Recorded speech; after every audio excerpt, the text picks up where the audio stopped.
कि साची बोलेड़ो तो लोगों ने सुहावे कोनी, जे माड़ा मोटा झूठ बोल दे तो कह दे झूठा बहुत है। आ दुनियादारी है साहब, दोनों पासा चाहे हाथ में, एक सागे ईमानदारी दिखावे कोनी। अजमाइशा करे रिश्ता में बार बार, विश्वास में रिश्ता निभावे कोनी। प्यार शब्द ने कर दियो सरेआम बाजारा में बिकाओ, चान आड़ा कदी कीमत लगावे कोनी। जका ने लाग गए इज्जत एक सी, बे बेटा बेटी में फर्क बतावे कोनी। साची बात लिखूं तो कहीं नहीं चुभूं, पर आ बागड़ी दिखावटी रिश्ता बनावे कोनी, आ बागड़ी दिखावटी रिश्ता बनावे कोनी। तो है कि मतलब शिक्षा के तौर पर तो लोगों की मतलब बहुत ज़्यादा विकसित हो रही है, पर जी मानसिक स्थिति यानी बात कठिन है, मतलब अजय भी पीछे पड़ी है। क्या लड़कियां ने कई हिस्सा बहुत आगे बढ़ा दिया और कई हिस्सा का बन अंदर ही अंदर जकड़बो करा। तो मैं वहाँ पर लिखे है कि हम लड़कियों को पढ़ाया लिखाया तो जाता है, पढ़ाई के साथ साथ घर की हर जिम्मेदारी निभाना भी बताया जाता है, बस सिखाया नहीं जाता। तो वह यह है कि जब कोई उठाए तुम्हारे स्वाभिमान पर उंगली तो लड़ जाना अकेले ही। बस उसके गुणों को बताते हुए सिखाते हैं कि जब तुम्हें हो हद से ज़्यादा तकलीफ तो घर के किसी कोने में बैठकर रो लेना, चुप्पी साधे हुए बस रिश्ते बरकरार रखना, बस रिश्ते बरकरार रखना। तो कि आगे की मैं पेश करना चाहूँगा, चाहे कविता समझ लियो चाहे भी मतलब कहानी समझ लियो। नाम है तुम कब आओगे। मतलब एक पत्नी बिंग आपको फौजी बिंग पति हुआ फौजी बिंग चले जाने पहला को वर्णन करा और बाद को वर्णन करा। तो वो सुनाना चाहूँगा कि मैं खिड़की का पर्दा उठाकर चांद को निहार रही थी।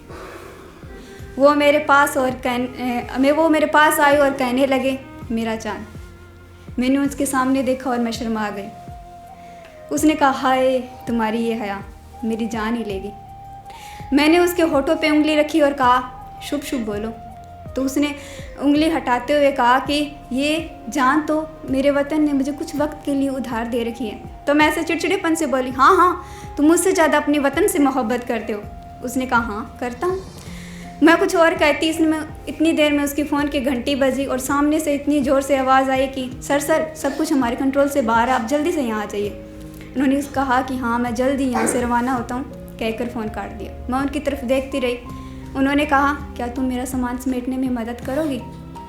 मैं इसके अलावा कुछ नहीं कर पाया। वो अपना सामान समेटते रहे और मैं उन्हें सिर्फ देखती रही और सोचती रही कि न जाने अब कब आना होगा, न जाने अब कब आना होगा।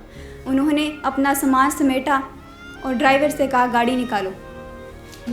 अपना सारा सामान गाड़ी में रख कर वो मेरे पास आए, मेरा हाथ अपने हाथों में लेकर कहा कि मैं जल्दी आऊँगा। मेरी आंखें नम हो गई। उन्होंने मेरा माथा चूमा और मैं इसके सिवा कुछ नहीं कह पाएगी। अब तुम कब आओगे, अब तुम कब आओगे। वो गाड़ी में बैठकर रवाना हो गए। मैं एक टक नज़र से उन्हें तब तक देखती रही जब तक वो गाड़ी दिखना मुझे बंद नहीं हुई। उस बात को 2 दिन हो चुके थे। मैं वैसे ही खिड़की का पर्दा उठाकर चांद को निहार रही थी कि मेरा फ़ोन बजा। मैंने फ़ोन उठाया, सामने से आवाज़ आई कैसा है मेरा चांद। तो मैं वैसे ही शर्मा गई जैसे वो बिल्कुल मेरे सामने हो। मेरी आंखें नम हो गई, गला भर आया। गले भरने की आवाज़ से मैंने बोला कि तुम कब आओगे।